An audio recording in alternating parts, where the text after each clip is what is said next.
Australia is a huge country by size with a pretty small population overall. I mean, it's like the continent decided to spread out like a lazy cat on a sunny porch, leaving heaps of empty space. And because Australia is overwhelmingly dominant in the region, the big boss of Oceania, basically, it's often forgotten that it also owns the 26th largest island in the world, Tasmania. An island that's almost the exact same size as Sri Lanka, but with way less hustle and bustle.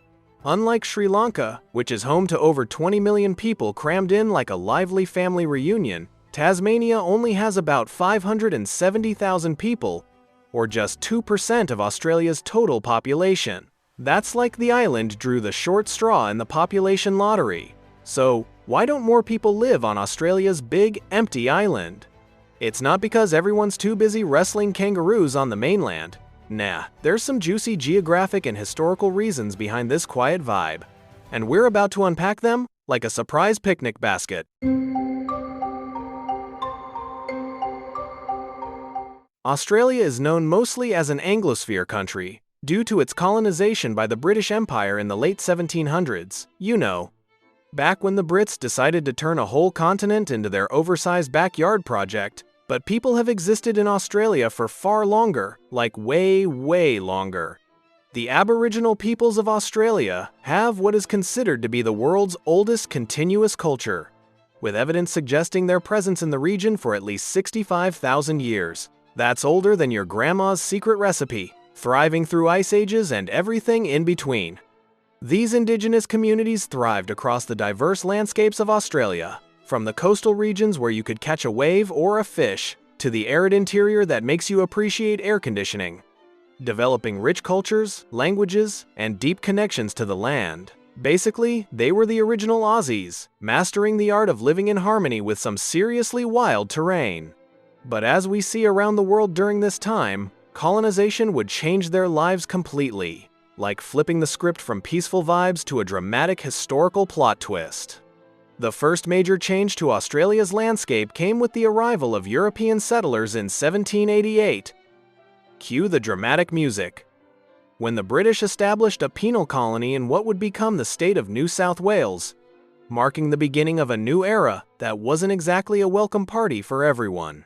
The colonization brought profound changes, including the introduction of new invasive animals and plants, rabbits and weeds crashing the ecosystem like uninvited guests. The spread of diseases to which indigenous populations had no immunity, a tragic health plot hole, and the start of a long, painful history of displacement and conflict between the British Empire and the Aboriginals. Much in the same way Africa, North America, and South America were reshaped, with empires playing a global game of mine now. Australia's development was marked by the expansion of European settlements, the discovery of gold, shiny bait for fortune hunters, and the development of agricultural industries with which goods could then be shipped back to England, because nothing says colonial success like exporting wool and wheat across the ocean. The gold rush of the 1852 in particular brought a surge in population and wealth, transforming the social and economic landscape like striking it rich in a real-life treasure hunt, turning dusty towns into booming hubs overnight. In 1901, Australia officially federated, uniting the colonies into a single commonwealth. High fives all around for teaming up. But while Australia became a mostly independent federated country in 1901, making its own laws and governing itself adulting level, achieved, it would actually take until 1986 for Australia to truly break free from the United Kingdom. That's right, it took almost a century to cut the apron strings completely. This would formally cede any and all control the United Kingdom had over the entirety of Australia, which included the island of Tasmania. Finally, no more long-distance parenting from across the globe.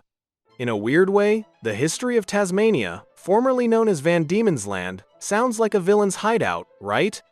Mirrors and magnifies the broader Australian narrative. It's like the island got the director's cut version of the story. Initially used as a penal colony in the early 1800s because one wasn't enough, apparently, Tasmania saw an intense conflict between the European settlers and the Aboriginal populations of the island. The Black War between 1824 and 1831, a tragic and violent period, led to the near-complete destruction of Tasmania's indigenous population, a heartbreaking chapter that's no joke. After the war, Tasmania developed into an agricultural and mining center, plowing fields and digging deep, literally. The discovery of tin and copper led to economic growth, like finding buried treasure that actually paid off, while the island's natural beauty and unique wildlife began attracting tourists in the 1900s. Who could resist those quirky devils and stunning views? Tasmania's economy diversified into sectors like manufacturing and services, with a growing emphasis on environmental conservation, given its vast quantities of temperate rainforests, because saving the trees is way cooler than chopping them all down. Tasmania is a microcosm of Australia. Everything that happened on the mainland happened in Tasmania as well, but cranked up a notch. Yet one thing that's very different is the geography attached to this stunning island, which has its own wild personality. But before we explore Tasmania's physical geography, get ready for some epic landscapes. If you're enjoying this video, hit that subscribe button. More fun geography videos are just a single click away, waiting to take you on another adventure down under.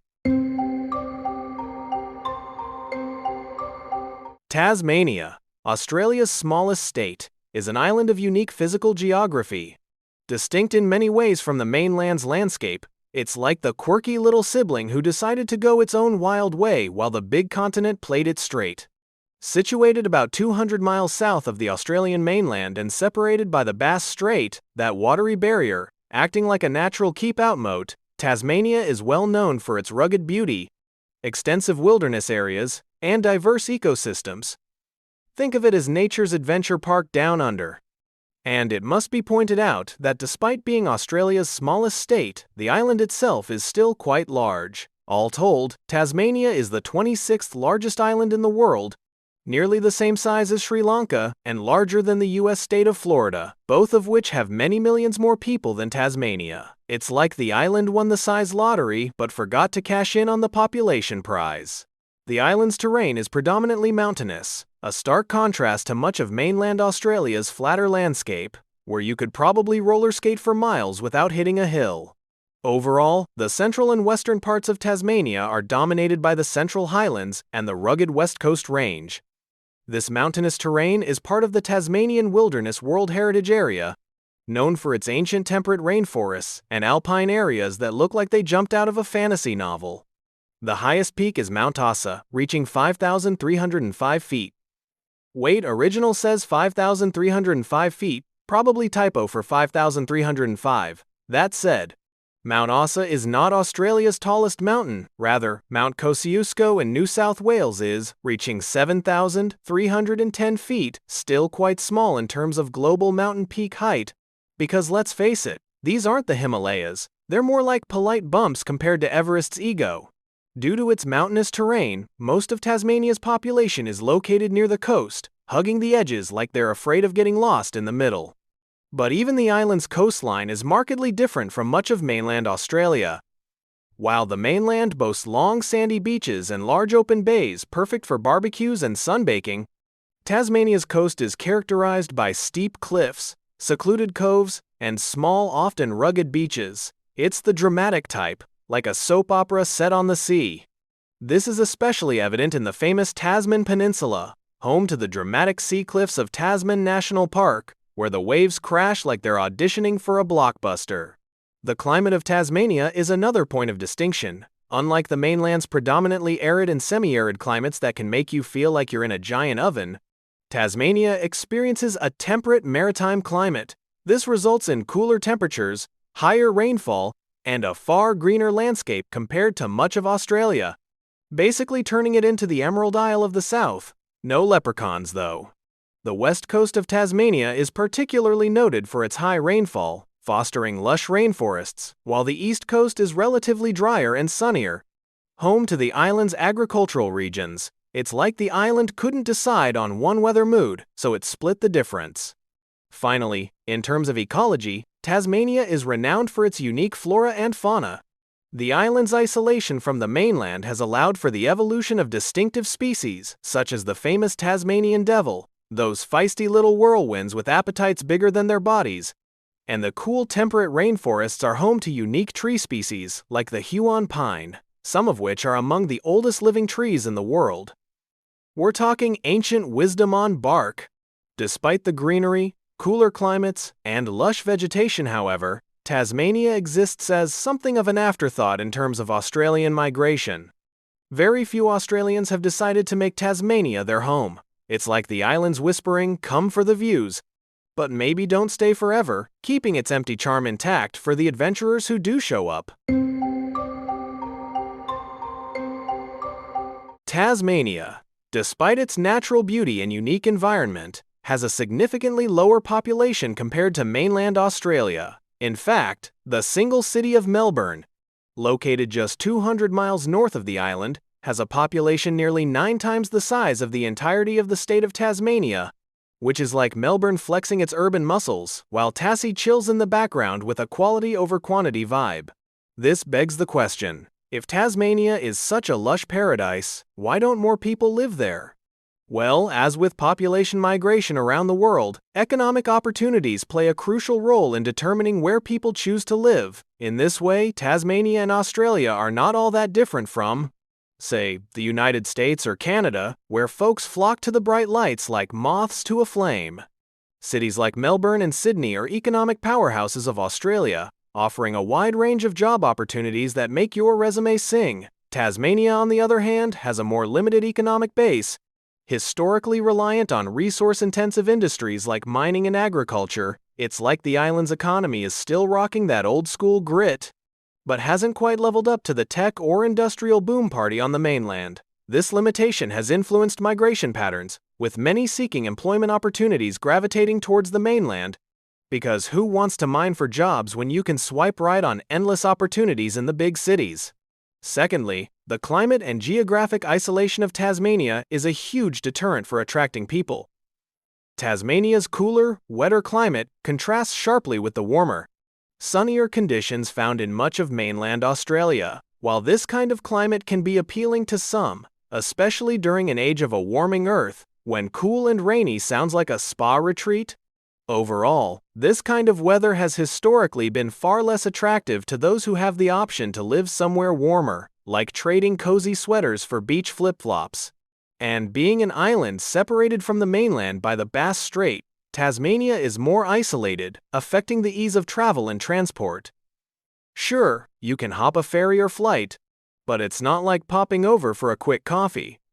While the island is only 200 miles south of Melbourne, Tasmania's largest city, Hobart, is on the far southern side of the island, making the largest population center even more isolated than the island itself. It's like living at the end of a really long driveway, great for privacy, but not so much for spontaneous road trips. This isolation can be a significant consideration for individuals and businesses alike, because nobody wants their Amazon deliveries to feel like an epic quest. Finally, education and infrastructure also play a part. Major cities like Melbourne and Sydney are home to some of Australia's top universities and cultural institutions, drawing students and academics from around the world like academic magnets.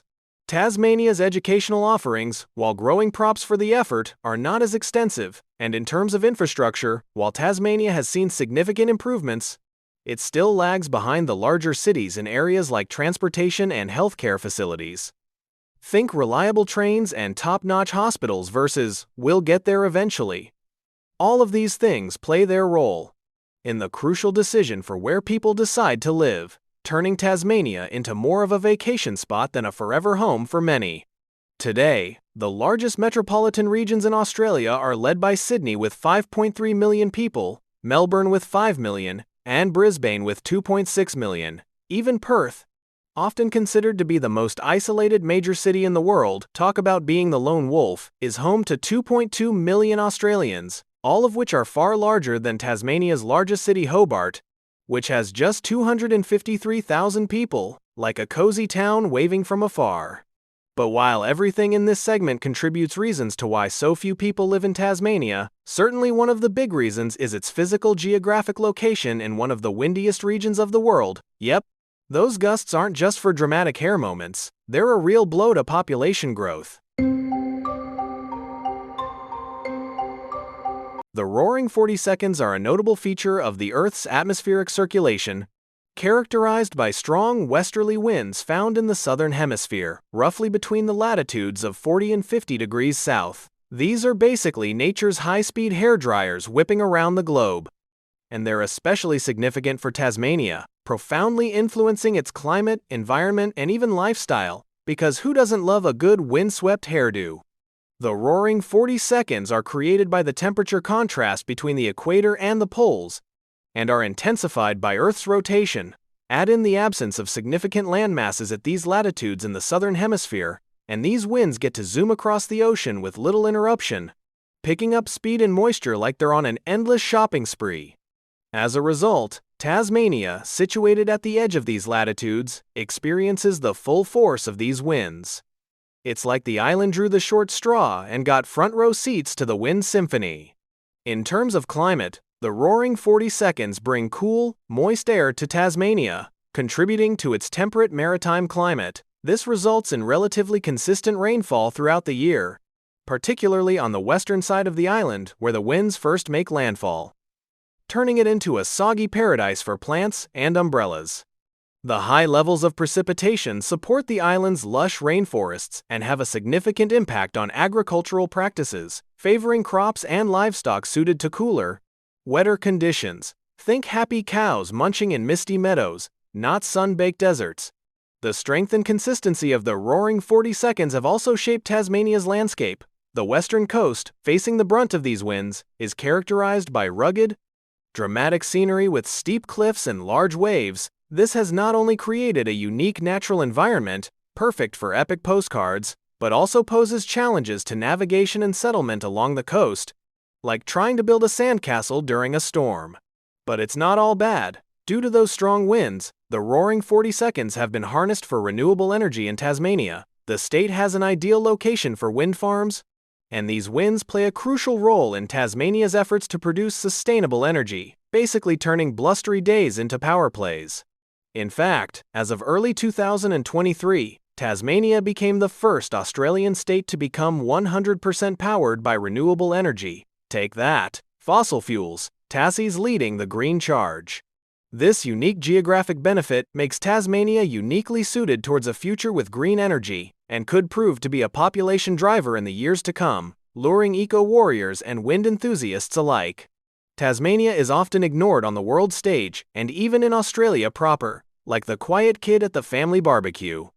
But the small island state is quite unique, and offers a climate that, in a warming world, is quite enticing. Cooler temps and greenery might just become the new hot trend. But unless something dramatic happens on the mainland like a kangaroo uprising or something equally Aussie, Tasmania will likely continue to be Australia's smallest state for a long time. I hope you enjoyed learning more about Australia and Tasmania. If you did, please subscribe to my channel. If you want to watch more of my videos, click here. Thanks for watching.